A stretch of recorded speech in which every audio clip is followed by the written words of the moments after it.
खुलुमबाय स्टुडिय'आव दङ उदास्रि मोसाहारि चिरां जिल्लानि सिडली बाजाराव बिटिएनि गाहाय खुंगिरि प्रमद बर'आ 10 कौटि रांनि बिर सिलाराय भवन लुफुंनो थाखाय अन्थाइ खाम्फा बेखेवनानै होयो।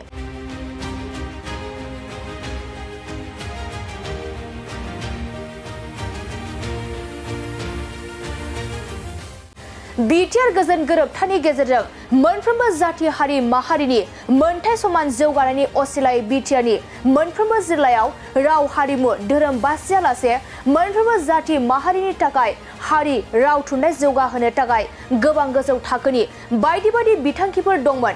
बेनि गेजेरावनो बिर सिलाराय भवन लुफुंनायनि थांखियाबो दंफायोमोन। थिग बेबादिनो दिनै राजबंशी हारिनि थाखाय चिरां जिल्लानि सिङाव थानाय सिडली बाजार लांगोनायाव 10 कौटि रांनि बिर सिलाराय भवन लुफुंनो थाखाय अन्थाइ खाम्फा बेखेवनानै होदों बिटिआरनि गाहाय खुंगिरि प्रमद बर'आ।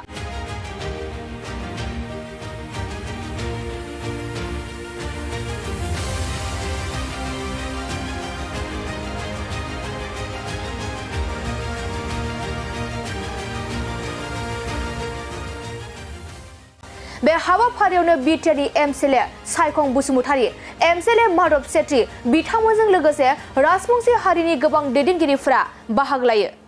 माखासे फसंथानफोर गुबुन गुबुन हारि माहारिनि थाखाय बेवहाय लाबोफानाय जादोंमोन आरो बेवहाय गोरखा भवन, सिलाराय भवन, बिरसा मुंडा भवन बेबायदि गोबां फसंथानफोर दङमोन। बिनि गेजेराव नैबे सिडलीयाव दिनै सिलाराय भवननि अन्थाइ खाम्फाखौ गायसननाय जादों आरो बिथांमोननि माहारिजों जोंनि माहारिजों माखासे समाव गोसो गोरोबै एबा बायदिसिना साननायफोरखौ नुयो। नाथाय बे ओनसोलाव जोंनि माहारियानो गोदोनिफ्राय रायजो जाबोदों बा संग्राम खालामबोदों हिसाबै जोंहा बयजोंबो गोरोबनानै थानायनि मोनसे बिबान दङ आरो बेखौनो नोजोर बोनानै जोंनि संग्रामिफ्रा दैदेनगिरिफ्रा बे जेला गोरोबथा जायो बे फसंथानखौ बै समावनो एकर्डआव लाबोखादोंमोन आरो बेखौ दिनै अन्थाइ खाम्फा गायसननाय जाबाय। आं मिजिंथिदों जे बे भवनखौ लुनायनि उनाव बिथांमोननि राव थुनलाइ हारिमु गासैखौबो फोथांनानै लाखिनायाव बिथांमोना मोजाङै खामानि मावनो हागोन आरो बेखौनो नोजोर होनानै दिनै जोङो बेवहाय बे अन्थाइ खाम्फा गायसननाय हाबाफारिखौ मावफुंबाय।